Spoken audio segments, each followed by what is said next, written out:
અમદાવાદ શહેરમાં મહાનગરપાલિકાને જાણે વિકાસ બતાડી દેવાની હોડ હોય તે પ્રકારની સ્થિતિ અમદાવાદ શહેરમાં સર્જાઈ રહી છે। અમદાવાદ શહેરનો એક પણ ખૂણો એવો જે બાકી નથી કે જ્યાં રોડ રસ્તા ના તોડવામાં આવ્યા હોય, ગટરના કામ ચાલુ ના હોય, સ્ટ્રોમ વોટર લાઇનના કામ ચાલુ ના હોય અથવા તો બ્રિજના કામ ચાલુ ના હોય।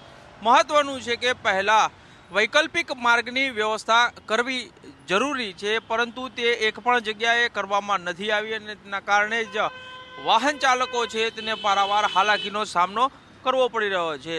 અમદાવાદ શહેરનો એક પણ વિસ્તાર એવો બાકી નથી કે જ્યાંના રોડ રસ્તા ખોદીને નાખ્યા હોય અને તેના કારણે જ વાહન ચાલકોને અત્યારે જે સામાન્ય સંજોગોમાં ઓફિસ અવર્સ દરમિયાન પસાર થવામાં 1 કલાક જેટલો સમય લાગતો હતો ને તે અત્યારે લગભગ બમણો થઈ ગયો છે।